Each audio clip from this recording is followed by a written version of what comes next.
말씀은 창세기 49장입니다. 창세기 49장 1절부터 마지막 33절까지 말씀, 우리가 하나님의 말씀을 받겠습니다. 같이 합독하겠습니다. 야곱이 그 아들들을 불러 이르되 너희는 모이라. 너희가 후일에 당할 일을 내가 너희에게 이르리라. 너희는 모여 들으라. 야곱의 아들들아, 너희 아버지 이스라엘에게 들을지어다. 루벤아, 너는 내 장자요 내 능력이요 내 기력의 시작이라. 위풍이 월등하고 권능이 탁월하다마는 물의 끓음 같았은즉 너는 탁월하지 못하리니 내가 아버지의 침상에 올라 더럽혔음이로다. 그가 내 침상에 올랐었도다. 시몬과 레위는 형제요 그들의 칼은 폭력의 도구로다. 내 호나 그들의 모의에 상관하지 말지어다. 내 영광아 그들의 집회에 참여하지 말지어다. 그들이 그들의 분노대로 사람을 죽이고 그들의 혈기대로 소의 발목 힘줄을 끊었음이로다. 그 노여움이 혹독하니 저주를 받을 것이요 분기가 맹렬하니 저주를 받을 것이라. 내가 그들을 야곱 중에서 나누며 이스라엘 중에서 흩으리로다. 유다야, 너는 내 형제의 찬송이 될지라. 내 손이 내 원수의 목을 잡을 것이요 내 아버지의 아들들이 내 앞에 절하리로다. 유다는 사자 새끼로다. 내 아들아, 너는 움킨 것을 찢고 올라갔도다. 그가 엎드리고 웅크림이 숫사자 같고 암사자 같으니 누가 그를 범할 수 있으랴. 규가 유다를 떠나지 아니하며 통치자의 지팡이가 그 발 사이에서 떠나지 아니하기를 실로가 오시기까지 이르리니 그에게 모든 백성이 복종하리로다. 그의 나귀를 포도나무에 매며 그의 암나귀 새끼를 아름다운 포도나무에 맬 것이며 또 그 옷을 포도주에 빨며 그의 복장을 포도즙에 빨리로다. 그의 눈은 포도주로 인하여 붉겠고 그의 이는 우유로 말미암아 희리로다. 스불론은 해변에 거주하리니 그곳은 배 매는 해변이라. 그의 경계가 시돈까지리로다. 이사가는 양의 우리 사이에 끊어진 건장한 나귀로다. 그는 쉴 곳을 보고 좋게 여기며 토지를 보고 아름답게 여기고 어깨를 내어 짐을 메고 앞제 아래에서 섬기리로다. 다는 이스라엘의 한 지파같이 그의 백성을 심판하리로다. 다는 길섭의 뱀이요 샛길의 독사로다. 말굽을 물어서 그의 탄자를 뒤로 떨어지게 하리로다. 여호와여, 나는 주의 구원을 기다리나이다. 갓은 중대의 추격을 받으나 도리어 그 뒤를 추격하리로다. 아살에게서 나는 먹을 것은 기름진 것이라. 그가 왕의 수라상을 차리리로다. 납달리는 노인 암사슴이라. 아름다운 소리를 바라는도다. 요셉은 무성한 가지 곧 샘 곁에 무성한 가지라. 그 가지가 담을 넘었도다. 활 쏘는 자가 그를 학대하며 적개심을 가지고 그를 쏘았으나 요셉의 활은 도리어 굳세며 그의 팔은 힘이 있으나 이는 야곱의 전능자 이스라엘의 반석인 목자의 손을 힘입니다. 내 아버지의 하나님께로 말미암았나니 그가 너를 도우실 것이요 전능자로 말미암나니 그가 내게 복을 주실 것이다. 위로 하늘의 복과 아래로 깊은 샘의 복과 젖먹이는 복과 태의 복이 이르로다. 내 아버지의 축복이 내 선조의 축복보다 나아서 영원한 산이 한 없음같이 이 축복이 요셉의 머리로 돌아오며 그 형제 중 뛰어난 자의 정수리로 돌아오리로다. 베냐민은 물어뜯는 일이라. 아침에는 빼앗은 것을 먹고 저녁에는 움킨 것을 나누리로다. 이들은 이스라엘의 12지파라. 이와 같이 그들의 아버지가 그들에게 말하고 그들에게 축복하였으니 곧 그들 각 사람의 분량대로 축복하였더라. 그가 그들에게 명하여 이르되 내가 내 조상들에게로 돌아가리니 나를 햇사람 에브론의 밭에 있는 굴에 우리 선조와 함께 장사하라. 이 굴은 가나안 땅 마므레 앞 막벨라 밭에 있는 것이라. 아브라함이 햇사람 에브론에게서 밭과 함께 사서 그의 매장지를 삼았으므로 아브라함과 그의 아내 사라가 거기 장사되었고 이삭과 그의 아내 리브가도 거기 장사되었으며 나도 레아를 그곳에 장사하였노라. 이 밭과 거기 있는 굴은 햇사람에게서 산 것이라. 야곱이 아들에게 명하기를 마치고 그 발을 침상에 모으고 숨을 거두니 그의 백성에게로 돌아갔더라. 아멘. 오늘 이제 그 49장, 창세기 49장을 통해서는 야곱의 유언이죠. 이 내용은, 전체적인 내용이 야곱의 유언입니다. 자기의 아들들에게 유언하는 내용이죠. 아들들 12명을 다 불러 모아놓고 유언을 하는데, 그 유언에는 사실은 축복뿐만 아니라, 우리가 보통 축복이라고 얘기를 하는데 축복뿐만 아니라 저주도 같이 포함되어져 있습니다. 아버지가 유언을 하는데 저주를 한다. 그냥 이해가 안 되죠. 잘 안 되죠. 그렇지만은 그 유언 안에는 그와 같은 것이 같이 함께 들어 있습니다. 그래서 이 유언을 하기 전에 야곱이 먼저 가족들을 다 모이라고 하죠. 다 불러 모읍니다. 그리고 아들을 불러 모은 다음에 들으라는 거죠. 너희들은 내 말을 들으라는 거예요. 모여서 내 말을 들으라. 그런데 무엇을 말하려고 하는 것일까요? 무엇을? 1절에 보시면 이렇게 얘기합니다. 너희는 모이라. 너희가 후일에 당한 일을, 후일에 어떤 일들이 일어날 것인가 라고 하는 것을 내가 너희에게 이르겠다 라고 하는 거죠. 장차 앞으로 되어질 일에 대해서 야곱이 그 아들들의 삶에 대해서 말씀하시는 것이기에 그 말씀을 너희들은 들어라 라고 하는 겁니다. 장래에 되어질 일들이 어떻게 이제 결정되어지는지 그 내용들을 그 다음에 이제 우리가 한번 살펴보겠습니다. 그러면 야곱의 유언을 우리가 보라라고 했는데, 그 야곱의 유언 가운데서 첫 번째 그 야곱의 유언을 어떻게 야곱이 유언을 하는가라고 하는 것을 한번 우리가 살펴볼 필요가 있습니다. 그 첫 번째로 우리가 살펴볼 것은 각각의 행한 삶대로 야곱은 축복한다라고 하는 거예요. 축복이 되기도 하고 그의 삶이 어떠한 삶이었느냐라고 하는 것에 따라서 그의 삶이 이제 저주가 되어질 수도 있죠. 근데 한번 보시죠. 먼저 루벤을 한번 보시죠. 루벤은 장자입니다. 3절부터 한번 보시죠. 3절 너희는 모여 들으라. 야곱의 아들들아, 너희 아버지 이스라엘에게 3절부터 같이 있습니다. 루벤아, 너는 장자요, 내 능력이요, 내 기력의 시작이라. 위풍이 월등하고 권능이 탁월하다마는. 그래서 루벤의 실제 장자로서 받아야 할 몫은 일반 다른 아들들에 비해서 2배의 몫이 되어지죠. 다른 아들들이 1배를 받게 되면 그 장자는 2배를 받게 되어 있습니다. 그런 축복이 루벤에게 사실은 돌아가야 되고요. 그 다음에 또 여기에 표현하기는 내 능력이요, 내 기력의 시작이라 라고 얘기를 해요. 야곱의 능력의 시작이 되어지기도 하고 기력의 시작이 되어지기도 한다라고 하는 거죠. 그러니까 그만큼 이 루벤은 야곱에게 있어서 중요한 자가 바로 아들이 바로 이 루벤이에요. 그리고 또 거기에 얘기를 하죠. 위풍이 월등하고 권능이 탁월하다라고 얘기를 해요. 아들들 가운데서 위풍이 월등하고 다른 사람에 비해서 월등하고 권능이 탁월한 그러한 조건을 가지고 있습니다. 그러면 이런 다른 아들들보다 일단 여러 가지 면에서 더 좋은 조건들이 주어진 게 바로 이 장자 루벤이에요.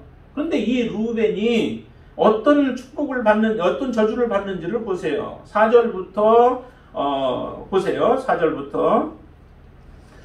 보시면 이렇게 얘기를 하죠.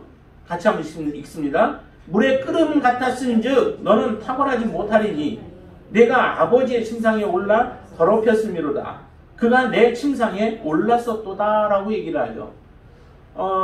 물의 끓음 같은 것은 그 정욕을 얘기해요. 루벤이 정욕이 굉장히 들끓었던 거죠. 그래서 어떤 일이 일어났어요.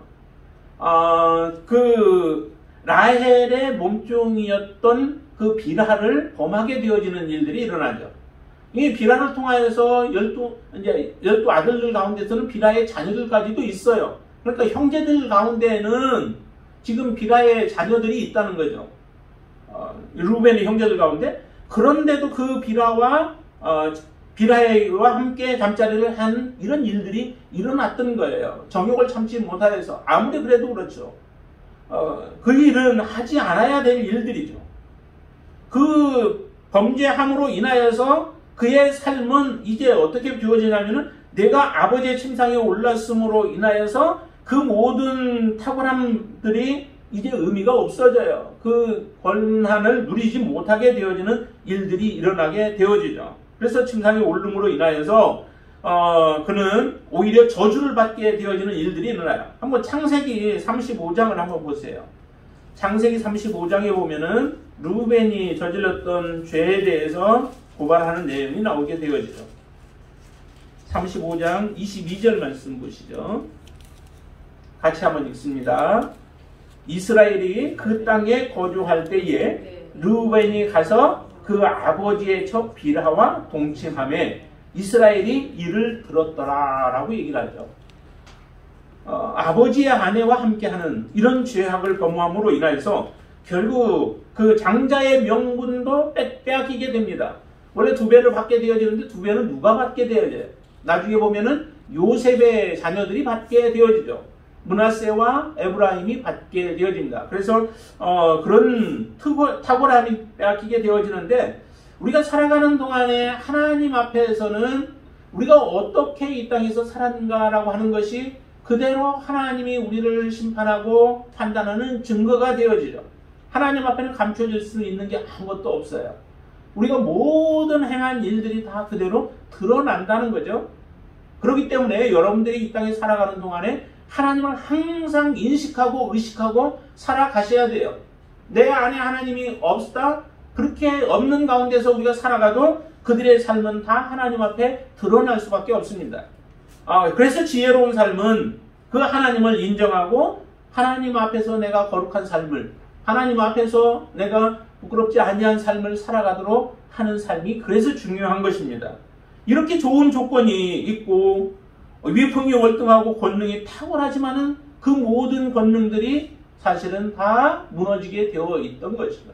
여러분들이 정말 지혜롭고 능력이 있어도 하나님의 도우심이 아니고는 우리가 아무것도 이룰 수 없습니다. 항상 우리의 삶 가운데 중심이 하나님이 되실 수 있게 되길 바랍니다. 이 르우벤만 그런 게 아니죠. 거기에 보면 이제 두 번째 시므온과 레위를 한번 보세요. 그들이 행한 삶은 어떤 삶이었는가를 보세요. 자, 5절 말씀 보시면 시므온과 레위는 형제요 그들의 칼은 폭력의 도구로다라고 얘기를 하죠. 그들의 행함은 칼이 폭력을 행했던 거죠. 칼은 사실은 나를 지키기 위한 것이어야 되죠. 그게 다른 사람을 죽이기 위한 것보다는 내가 위험에 처했을 때 나를 보호하기 위해서 사용되어야 하는데 지금 여기에 시므온과 레위는 함께 협력하여서 사람을 죽이는 일들을 저질렀어요. 이 사건을 어디에서 우리가 볼 수 있나요? 그 세겜의 디나 사건에서 우리가 볼 수 있는데요. 그건 창세기 34장이에요. 34장을 한번 보세요. 34장 한번 보시면은 거기에 세겜과 디나의 사건이 등장을 하는데 이 사람 두 사람이 함께 합력하여서 세겜의 남자들을 다 죽여버리는 일들이 일어나게 되어지죠. 자, 어디로 보시냐면 25절부터 한번 볼까요? 25절 34장 25절 제가 같이 읽습니다. 제3일에 아직 그들이 아파할 때에 야곱의 두 아들 디나의 오라버니 시므온과 레위가 각기 칼을 가지고 가서 몰래 그 성읍을 기습하여 그 모든 남자를 죽이고 26절 칼로 하몰과 그의 아들 세겜을 죽이고 디나를 세겜의 집에서 데려오고 그렇게 얘기를 하죠. 약조를 맺었습니다. 디나를 이제 겁간을 하고 나서 자기의 아내로 삼고자 하는 세겜에게 얘기하기를 우리가 이 딸을 동생을 아니면 디나를 주려면은 당신들이 분명히 무엇을 해야 하면 할례를 받아야 된다라고 하는 거죠. 남자들은 모든 사람이 다 할례를 받아야 된다라고 그렇게 약속을 하고 할례 받기로 약속해서 할례를 행했습니다. 그리고 나서 3일째 될 때가 가장 이제 남자들에게 고통이 심할 그때에 남자들을 이 두 사람이 가서 칼로 다 죽였던 거죠. 그로 인하여서 이 가족들에게는 굉장히 위기에 빠지게 되어집니다. 가족들이 죽을 위기 가운데 처해진 거죠. 왜냐하면은 이 세겜의 그 족속들에는 다 죽였다 할지라도 주변에 다른 또 이제 족속들이 있게 되어지죠. 그들에게 이 소리가 들리게 되어지면 주변에 있는 사람들에 의해서 야곱의 가족들이 다 죽을 위기 가운데 있을 때 하나님께서 돌봐 주셔서 이 위기 가운데서 살아날 수 있도록 하나님이 보호를 해주셨던 거예요. 그때 이 사건을 지금 야곱이 얘기를 하는 거죠. 그래서 너희들의 칼은 바로 폭력의 도구다라고 얘기를 해요. 폭력의 도구로 사용했기 때문에 너희들이 받아야 할 그 축복은 오히려 저주로 바뀌게 되어지죠. 어떤 모습인가요? 6절 보시죠. 내 호나 그들의 모의에 상관하지 말지어다. 내 영광과 그들의 집회에 참여하지 말지어다. 그들이 그들의 분노대로 사람을 죽이고 그들의 혈기대로 소의 발목 힘줄을 끊었음이로다. 그 결과로 어떤 일들. 7절 그 노여움이 혹독하니 저주를 받을 것이요 분기가 맹렬하니 저주를 받을 것이라. 내가 그들을 야곱 중에서 나누며 이스라엘 중에서 흩으리로다 라고 얘기를 해요. 이스라엘에서 나누어지고 이스라엘에서 흩어짐을 당하는 그 지파가 바로 이 시몬과 레위 지파가 되어지는 거죠. 나중에 이스라엘 땅을 분배받고 나서 유다 지파 안에 들어가 있는 지파가 시므온 지파예요.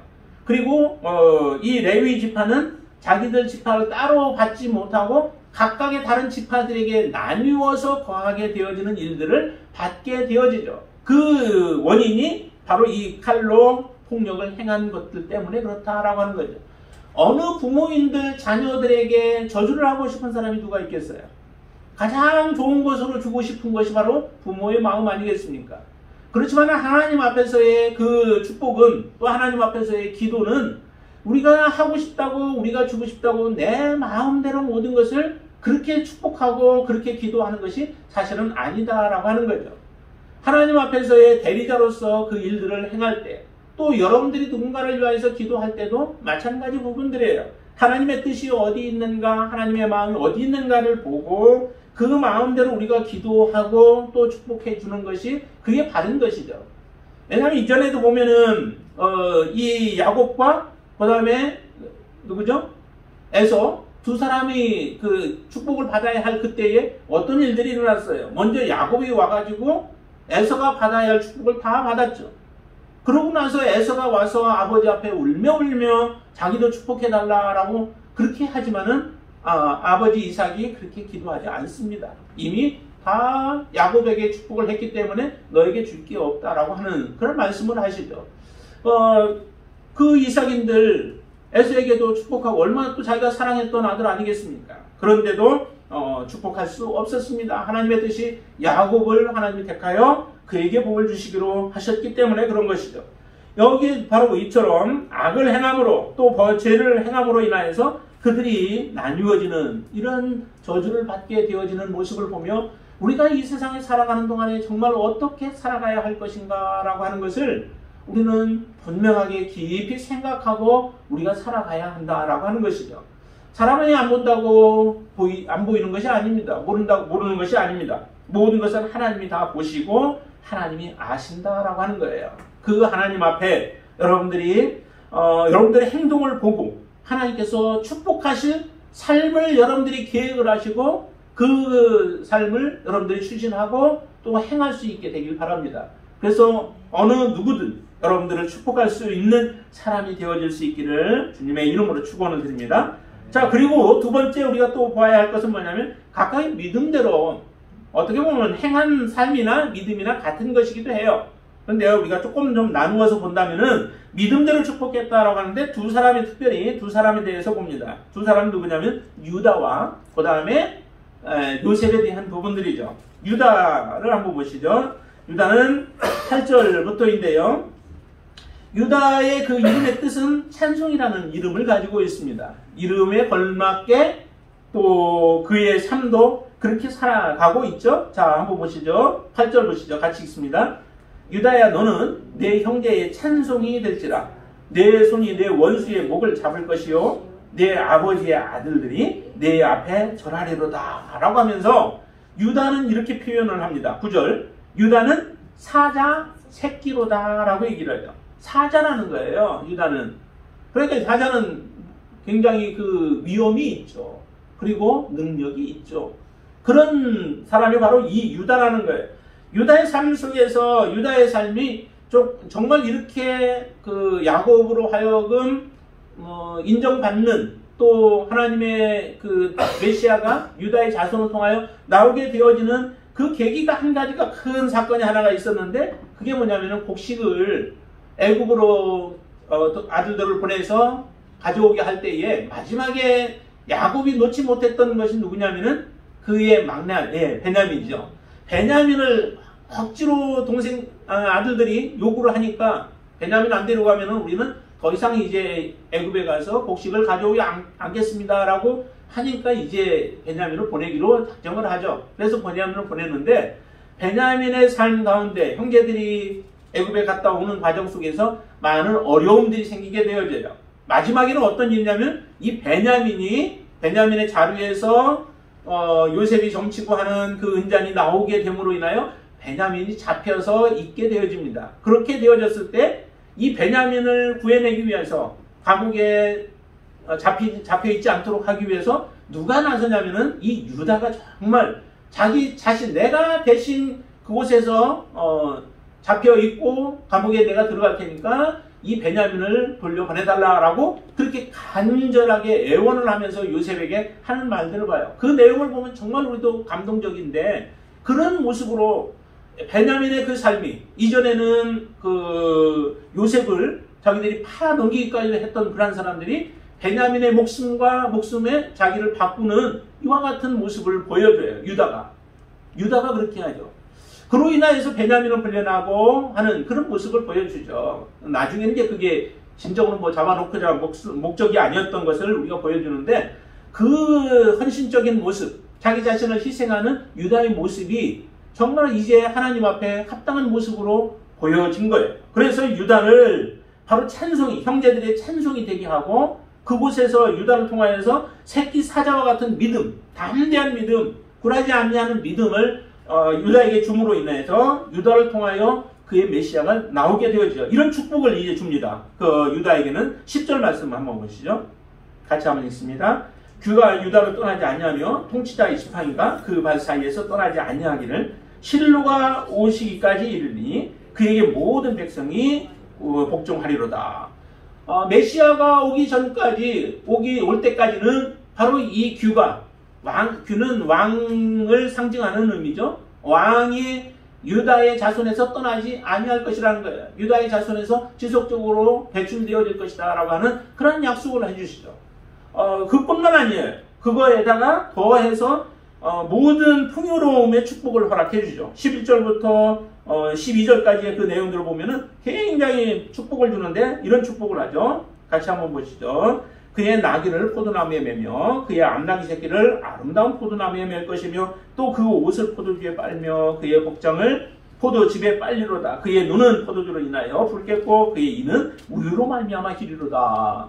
모든 짐승들이 풍부하게 될 뿐만 아니라 그가 농사짓는 포도의 소출들이 풍성케 되어지는 이런 축복들뿐만 아니라 뒤에 가면 12절에는 우유로 말미암아서 희리로다 라고 얘기를 해요. 모든 옷들을 포도주에 빨 정도로 포도주가 그렇게 풍요로운 축복을 주시는 거죠. 엄청난 축복을 주겠다라고 하시는 하나님이 줄 것이다 라고 하는 그런 축복을 이 유다가 받게 되어지는데 그런 믿음, 사자와 같은 믿음을 소유했던 것이죠.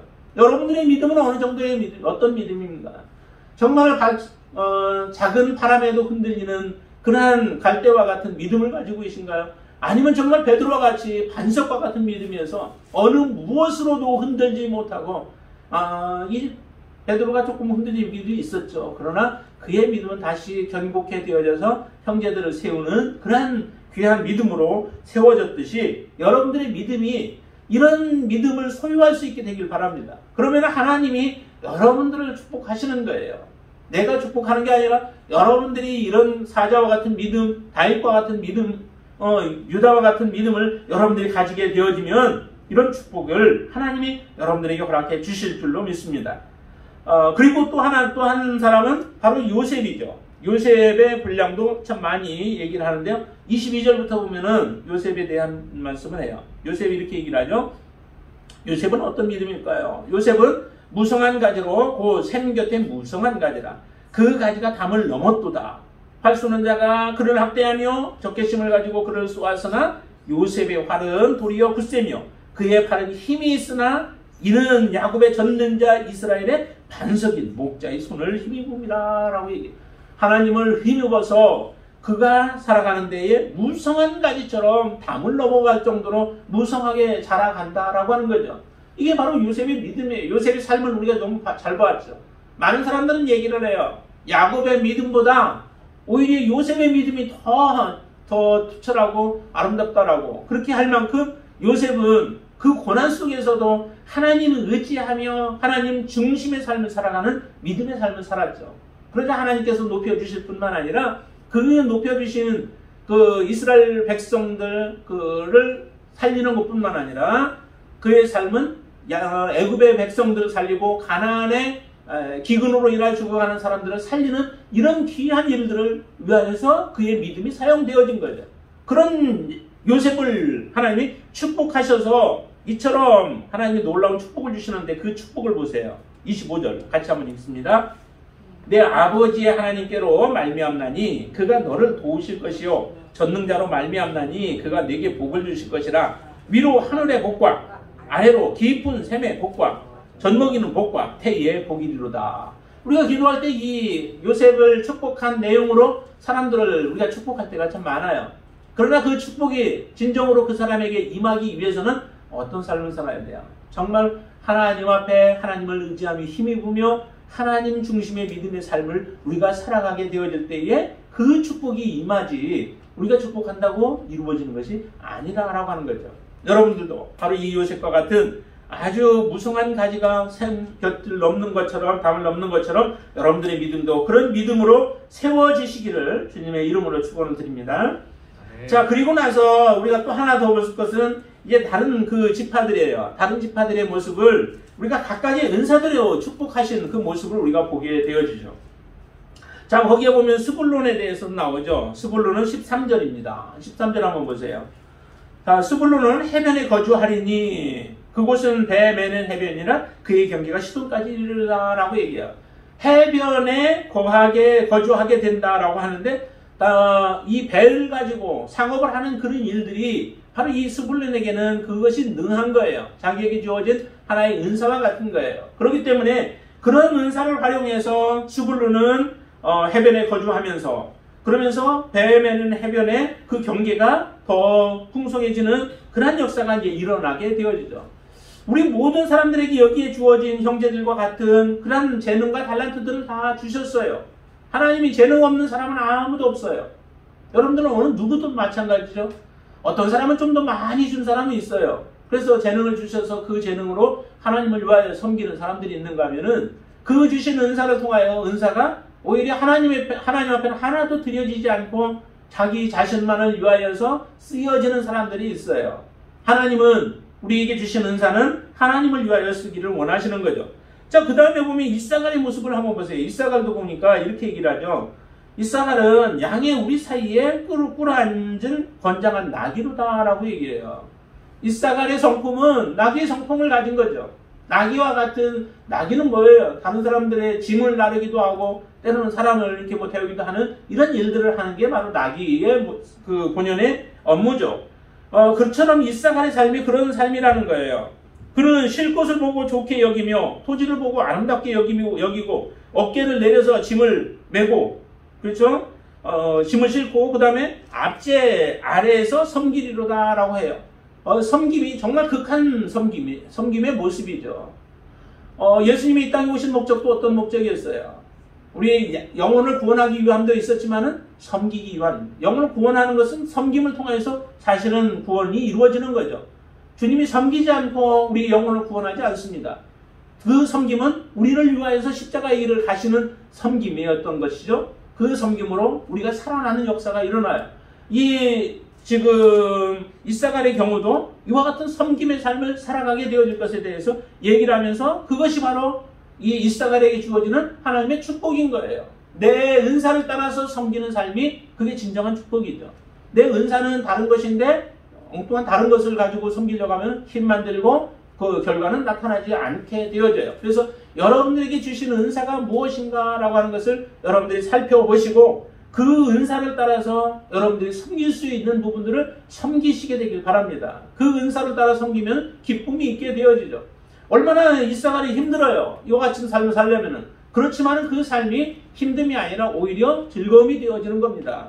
다른 사람이 볼 때는 힘들어도 내 스스로가 즐거움이 되어진다면 그것이 곧 나의 또 은사임을 여러분들이 아시고 그렇게 살아가게 되어진다면 여러분들은 하나님 앞에 지속적으로 쓰임받고 하나님의 영광을 드러내게 되어질 줄로 믿습니다. 반면에 우리 단을 보세요. 단은 이렇게 얘기를 하죠. 단은 16절 말씀 같이 한번 봅니다. 단은 이스라엘의 한 지파 같이 그의 백성을 심판하리로다 라고 얘기를 해요. 심판 때는 그 다투다 이런 의미들을 가지고 있어요.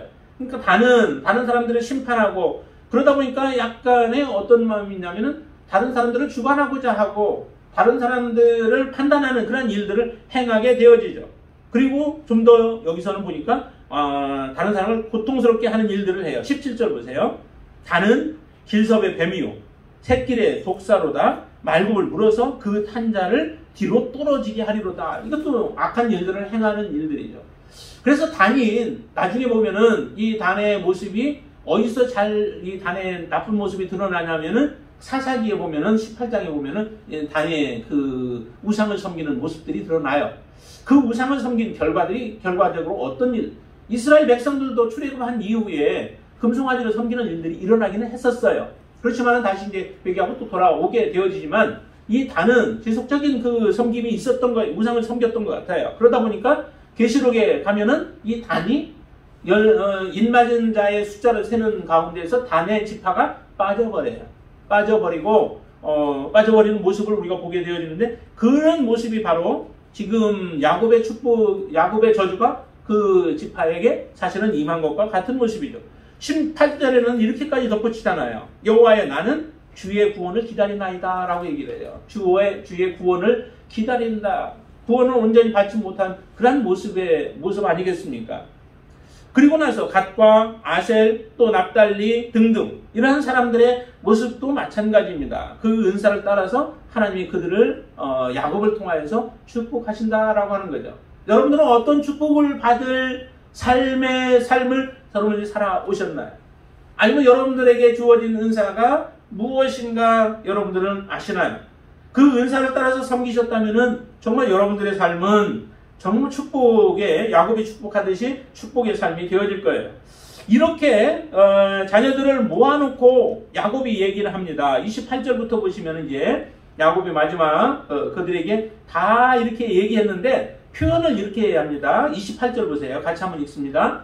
이들은 이스라엘 12지파라 이와 같이 그들의 아버지가 그들에게 말하고 그들에게 축복하였으니 곧 그들 각 사람의 분량대로 축복하였더라. 그렇게 얘기를 하죠. 분량대로 축복했대요. 그들을 축복했는데 그러니까 분량을 벗어나지 않았다는 거예요. 분량 안에서. 그 분량이라고 한다면은 분량이 무엇을 얘기할까요? 그것은 우리의 위치도 그 하나의 분량에 들어가요. 그러니까 위치는 르우벤의 경우는 르우벤은 아들 아니겠어요?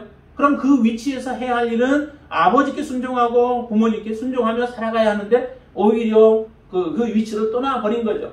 천사가 자기 위치를 떠났을 때에 그는 오히려 하나님의 자녀들을 미혹하는 자가 되어집니다. 우리의 위치는 분명하게 지켜야 된다는 거죠. 여러분들 각자에게 주어진 위치들이 있는데 그 위치를 벗어나지 않아야 돼요. 그리고 각자의 역할이 있고요. 또 우리에게 주어진 능력이 있고 우리에게 주어진 성격들이 있고 성향들이 있는데 그 성향이 있다고 해서 그것을 따라서 마음대로 살아가서는 안 된다는 거예요. 그것을 조정하고 또한 절제하고 해서 하나님의 뜻이 무엇인가라고 하는 것에 맞추어서 거기에 합당한 모습으로 살아가는 삶을 살아갈 때에 우리는 하나님 앞에 영광 돌리는 자들이 되어집니다. 분량대로 행하느냐가 굉장히 중요하다라고 하는 거죠. 분량대로 행하지 않냐면 결국 이런 심판을 당할 수밖에 없습니다. 그러나 분량을 따라서 행했을 때는 온전한 축복이 이루어지죠. 이 야곱은 자녀들에게 이렇게 얘기를 하죠. 다 이렇게 얘기하고 나서 그 다음에 자기를 어디다 장사하라고 하냐면 가나안 땅에 자기를 용사해 달라, 저기를 묻어 달라라고 그렇게 얘기를 하죠. 야곱의 삶은 비록 정말로 세상 풍요로운 가운데 그가 살았다 할지라도 자녀들이 많아서 또 축복을 받은 삶이라 할지라도 그는 이 땅에서 머무르기를 원하지 않아요. 그 가나안 땅은 우리에게 하나님이 약속하신 천국을 바라보게 하는 곳이죠. 천국의 하나의 상징적인 곳이 가나안 땅이에요. 근데 그 가나안 땅에 묻히기를 원하는 게 바로 야곱의 소원이었던 거죠. 그래서 자녀들을 향해서 축복하고 그들을 분량대로 다 축복하고 나서 자기의 죽게 되면 나를 바로 가나안 땅에 조상들이 묻혀져 있는 그 땅에다 나를 장사해 달라라고 그렇게 부탁을 합니다. 여러분들의 마음은 어디에 있나요? 이 땅에 여러분들 마음이 있으신가요? 아니죠? 여러분들의 마음은 이 땅에서 우리가 아직 건강하니까 더 많이 살아야 되죠. 이 땅을 그냥 포기하라는 얘기가 아니에요. 이 땅에서 우리가 살아가지만 그러나 하나님이 약속하신 그 나라를 항상 여러분들이 소망하고 살아가시라는 거예요. 그 땅은 이 땅에서 누릴 수 있는 것과는 비교가 안 되어지는 그 땅이 바로 하나님이 주실 나라예요. 야곱 지금 애굽의 그 풍요로움과 가나안 땅의 가나안 땅에서의 그들이 살아가야 할 것과 비교해 본다면은 이 애굽이 더 좋죠. 더 평안하고 더 풍요롭죠. 그렇지만은 그곳에 마음 두지 않습니다. 오직 가나안 땅을 바라보듯이 우리의 소망은 천국이 되어야 될 줄로 믿습니다. 여러분들이 정말로 분량대로 행하고 계십니까? 이 분량대로 행하느냐에 따라서 우리가 저주냐 아니면 축복이냐가 결정되어집니다. 믿음의 분량, 은사의 분량, 아니면 사명의 분량, 섬김의 분량, 아니면 순종의 분량에 따라서 우리의 축복과 저주의 삶이 그게 갈라진다라고 하는 거예요. 결정된다는 거죠. 그러면 모든 주어진 분량을 우리가 해야 할 일은 선함으로, 악한 마음에 선함으로, 그리고 그것을 성실함으로 이루기 위해서는 참으로 많이 부지런을 해야 돼요. 열심으로 해야 돼요. 그리고 겸손함으로 우리가 그것을 받아야 되죠. 그리고 담대함으로 해야 할 일들은 담대하게 우리가 행하게 되어질 때에, 그렇게 감당할 때에 하나님의 약속을, 또 하나님의 복을 우리가 받는 삶이 되어질 줄로 믿습니다. 이런 삶을 저와 여러분들이 살아가실 수 있게 되기를 주님의 이름으로 축원을 드립니다. 기도하겠습니다. 전능하신 아버지 하나님 감사합니다. 우리가 지금까지 살아온 삶이 어떠한 삶을 우리가 살아왔는지 그것을 돌이켜보는 것도 참 중요합니다. 그러나 또한 앞으로 우리에게 얼마를 남겨줄지는 모르나 앞으로 살아갈 날들을 내가 하나님 앞에 이제 혹시라도 이전에 지나온 삶이 잘못되었다면 하나님 바르게 고칠 수 있는 기회가 지금부터인 줄로 믿습니다. 오늘부터 우리가 다시 결심하여 혹시라도 하나님 앞에 선함으로, 겸손함으로, 또 하나님 사랑함으로, 하나님 앞에 순종함으로 열정적으로 우리가 섬기지 못했다면 다시 우리가 돌이켜봐서 이제 하나님 앞에 우리의 분량을 따라서 바르게 하나님을 섬기는 자가 되게 하여 주시옵소서. 하나님이 칭찬하셨던 자는 5달란트를 가지고 5달란트를 남겼을 때 2달란트를 가지고 2달란트를 남긴 자를 주님이 칭찬하셨고 또한 그 기쁨에 함께 참여하는 자가 되었습니다.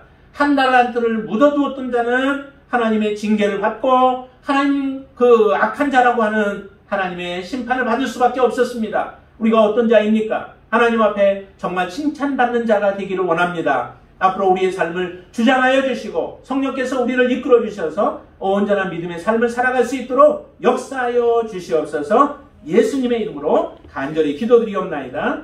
아멘.